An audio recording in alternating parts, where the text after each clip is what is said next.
So round two, cleaned up the photo a little bit more, and at this point, what would you do with a black and white photo after all the flaws have been removed?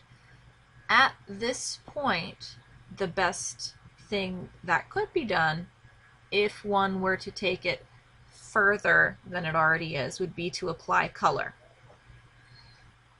The most straightforward and obvious way that a lot of beginners to Photoshop would typically approach applying color would be to use the paintbrush tool at a lower opacity. But I'm going to illustrate why this is a bad idea. And I'll do it on a separate layer, thinking we're attempting to keep it at least relatively non-destructive. So as I paint, does it sort of start to add color? Yes. But because I'm still putting pixels on top of other pixels, if I really wanted to get a vibrant amount of color, you can see that because I am painting and it's starting to, even though I'm at a low opacity, you can see it's starting to get rid of some of that detail because you're putting pixels on top of other pixels and it's starting to cover up. So I'm losing his buttons, information about his fabric, on his suit, all that stuff. So this isn't the way to go about doing it. But if you recall from a prior lecture that I did, where we made a selection of an area that we wanted to change, and then we applied an adjustment layer, this is where that comes into play. So let's say I would like to put him in a nice colored suit. So I'm using my magnetic lasso tool to make a selection around his suit. I'm not going to worry too heavily about whether or not the selection I make is super tight, but I would like to make sure that I get as much of his suit as I can. Now, I know that part of this here, this vertical piece that my cursor's over, is part of the chair that Grandma's sitting in. I'm getting parts of her knuckles, and I'm probably going to accidentally pick up parts of her dress. That's okay. I'm just going to do the very best I can to exclude her bits and pieces from the selection. And if I have to touch it up later, I can do so. That's not a problem. While I have the selection tool pulled up, if I need to go higher, I could. I'm just moving my my cursor up higher and it's moving up a little bit, but I can also hold down the shift bar. That's Mac or PC. Holding down the shift bar will allow for me to sort of reposition what's visible, almost as though I was using the navigator. And we'll make his vest the same color. That's not a problem. Okay, so I've got a selection here of his suit, his pants, and his vest. I've got his pocket watch. No big deal. I'll fix that. I might need to touch up bits and pieces around her hand and whatever this pointy thing is over here just to double check. But for the most part, I've got everything that I would want. So I'm going to come over to hue and saturation. If you recall, that's what we used to add color to eyes and fix the teeth in one of the prior cosmetic restorations that we've done. So I'll click that, and you'll notice, I'll zoom out a moment, you'll notice that there's no color, and I can sit here and I can play with the sliders and there's no color. Part of the reason that there's no color displaying is because this is a black and white photo. In fact, if I come up to image and click on mode, even though it says RGB color, it's treating it as though it's a grayscale because it's a black and white picture. So in order to convey color over a black and white photo, I'm going to check colorize. And now any of those changes that I might want to do can be fixed. So I liked the blue. I like the blue. I'm going to go with the blue for right now. So now that there's color in place, you can see, you know, where there are spots that are maybe not quite as tight from that selection as possible that I might need to go in and fix. All right. This is one of the beautiful, beautiful things about using masks, because you can edit a mask based on this element. So we discussed once previously that you can use a mask to create a selection, but on top of that, deselect, you can edit a mask with a brush. So if you take a look at this, the white area is representing the colored region, and the dark area is representing the masked region, the region that isn't being colored. So if I wanted to, say, correct this little bit around his wrist where it isn't, it's showing more blue than it should, I would want to paint black into that area. And having the opacity high is going to be very helpful here. So you see how I just painted away? I'm not even using the eraser tool. I'm using the paintbrush tool. But I'm painting black where it needs to be, and if there's a spot where there's white that needs to be used, I can just reverse the foreground and background colors. Now, if I'm not careful and I start painting white where it's not supposed to be, or black where it's not supposed to be, I might wind up with color in places I don't want it. So it's important to be aware of what your foreground color is. Let me make my icon bigger here so you can see it. Let's see. There we go, large thumbnails. So you can see the icon a little bit easier. So if I'm coloring in the wrong spot, you can actually see, if it's a big enough mark that you make, you can actually see it pop up here. So I'm going to go in. The hotkey, again, to switch between foreground and background colors is the X key.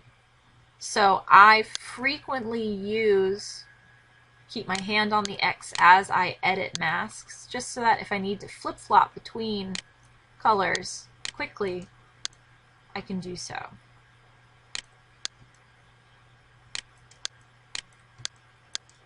Some spots here where his fingers are.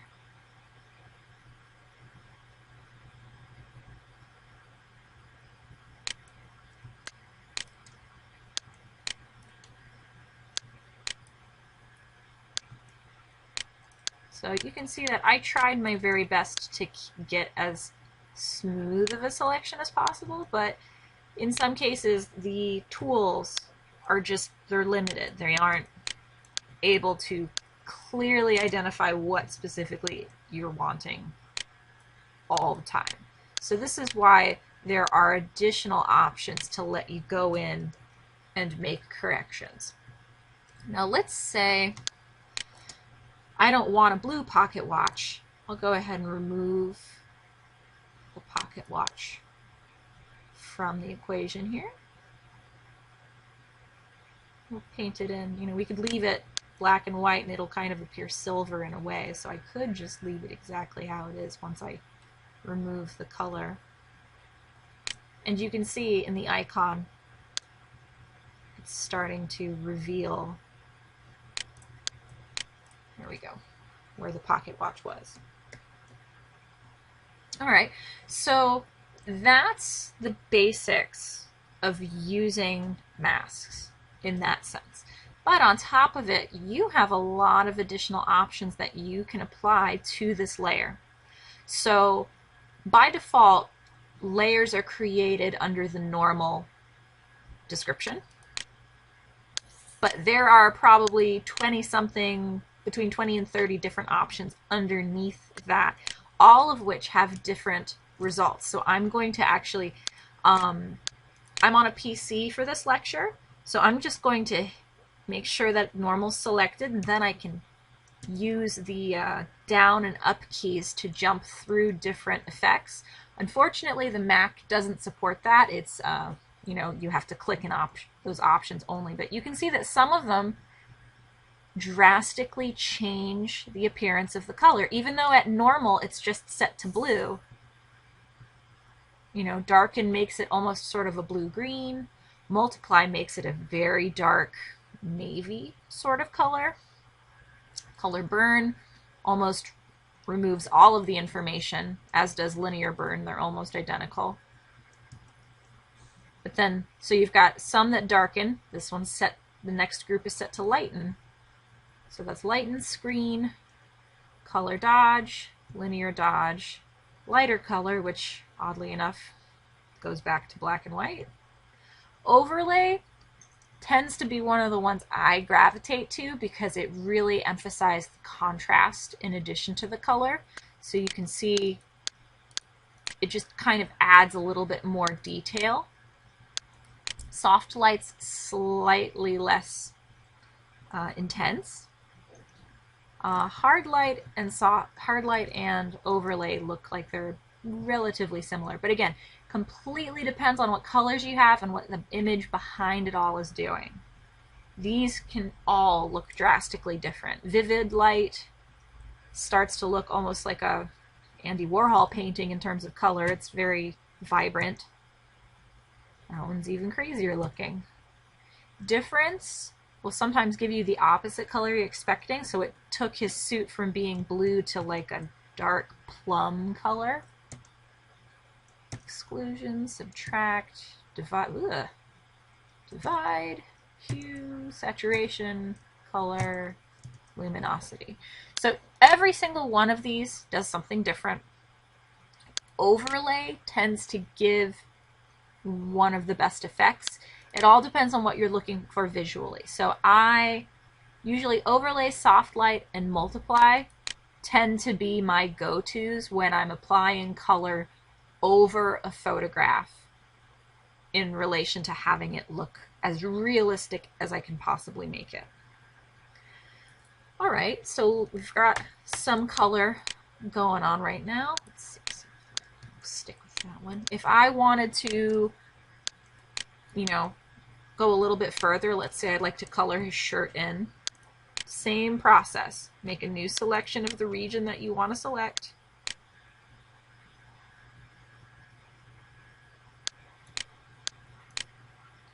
You can see it's a little bit argumentative about where it's making my selections. No problem. If you are one to want to touch your selections up ahead of time, you can go in with the lasso tool and hold down the shift key, or you can come up here and turn on add to selection. I just like to use the hotkey, so I'm holding down shift, and if I want I can just add to. Again, by hand it's usually, you know, hit or miss depending on your mouse settings and whatnot, but give it a try. Hue and saturation. Remember to click colorize, and then adjust to whatever color you want. I like the fuchsia. Now, hue changes the color. So hue is just another name for color. So pink, blue, red, green, hue pertains to the name of the color you're changing. Saturation, the higher the saturation, the more vibrant. Think neon, think really, really bright, punchy colors. The lower the saturation, the more pastel, and eventually it will go to black and white and shades of gray. Think when we desaturated the teeth in the prior example. Lightness and darkness, one adds darkness, one brightens it up. So you're basically adding black or white to the colors based on whatever the visual is that you're looking for.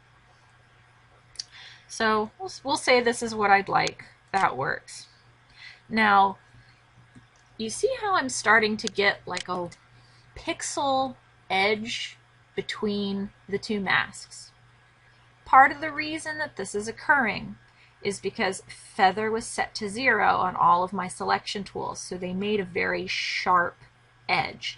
Now, it's not as obvious against the black and white background, but when you have two colors butted up next to one another, it can be kind of obvious. And other times, and I'm just using my move tool here, other times, depending on what you've got going on, it might overlap with another color, and because the masks are a little bit transparent to show the texture of the photograph beneath it, you'll notice that part of that is also causing some overlap. So in order to soften this edge, I'm going to do what's called refining a mask or refining a selection. So I'm clicking on the box portion of my mask, and I'm right clicking, and I'm going to come down to refine mask. All right. And what this does is it isolates the portion that's being affected by that mask. I haven't deleted the rest of it. There's nothing wrong, but it's only showing what's being used in that mask. And this is going to be where I can make some adjustments to the mask itself. So part of the issue is it's got a sharp edge. So I might smooth it out a little bit. You can see that it went from being very sharp to the edge almost having a feathered appearance. Think of this as the difference between using a hard-edged paintbrush and a soft-edged paintbrush. This is what hard-edged looks like. This is where the edges are starting to get soft. If you make it too high, it's going to be very soft in general. So a little goes a long way here. So that softens it. Feather spreads it out a little bit more. Shift edge is what we're going to pay attention to here, because this lets us shift the edge out a little bit into the shirt or in tighter. But I want to shift just a tiny bit out to try and get rid of the pixel line that we were seeing. Okay, in the end, output, I want to output it to the layer mask. There are other options here, but I want it to change the mask so I don't have to go in with a selection and then fix it again. So I'll click OK. You see how much more natural that looks? It's very subtle, but that really kind of makes it look like the shirt is actually underneath the vest and the suit, rather than them being sort of like, you know, stickers on a paper doll. Much more convincing. Also, another perk of using adjustment layers over painting something in manually. If I decide, I'm really not feeling that color, Grandpa was more of a red person than a mauve person, you can go in and you can change any of the colors that you like at any point in time. So you've got a lot of freedom in relation to the way that everything looks against one another. And that's entirely because we're using a smart object. Now there is a separate way to go about doing this. A lot of people who have learned Photoshop on their own have sometimes used this method. So let's see. Add mask to selections. I'm going to pretend I didn't color the shirt yet. One of the ways that a lot of people will use if they're new is while they're working directly on the image itself, which in and of itself is a little bit destructive editing. They'd go to Image, Adjustments. There's a hue and saturation option here too. Looks almost identical. I can click Colorize. Does all the same stuff that you would expect it to. But take a look at this down here. You see how his shirt on the icon is changing color? If I hit OK, I've permanently changed the photo. And there's no easy way to go about fixing that change if I suddenly change my mind and think I want a different color to use. There's no good way to do it. There just isn't. So for the most flexibility and the most amount of non-destructive editing possible, you want to use masks in conjunction with adjustment layers. Let me see, back up in my history, turn that back on. Now, another way that you can use masks is you can physically paint them in by hand. Now, if I don't have a selection, I could still create a new hue and saturation adjustment layer. But if I click colorize, you'll notice it colors everybody, and it's not going to be discriminate in what gets colored and what doesn't get colored. However, all is not lost. Because remember, I'm still capable of going in and painting in what I do or don't want with the paintbrush tool. So let's say I wanted to color her dress, but I forgot to make a selection. Grab my paintbrush tool, make it big enough for the task at hand, and I can go in. It's not going to remove what's beneath it. I'm just going to go in and I'm going to touch it up. And take a look at the mask over here as I paint. So I can go in and maybe touch up around her shoulders, her neck. Oops.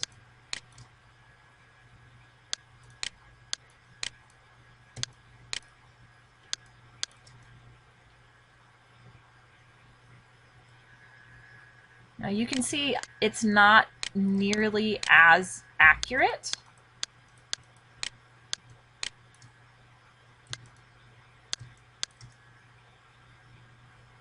Now I could use a harder edged brush to make it more accurate. It is more time consuming to do this by hand than it would be to use a selection. So unless you are way more comfortable using the paintbrush tool than the selection tools, I wouldn't necessarily recommend this as the go-to method for masking. Does it work? Yes. Is it, more time consuming? Also yes. Plus you have to have an eagle eye, because when it's all the same color, it's really tough to pick out little things that aren't where they need to be. So you can see that see how there's gray over here? It looks like there's some spots in his suit that are still showing a little bit of purple. So it's easy, especially when there's color overlapping, it's easy to accidentally leave stuff out.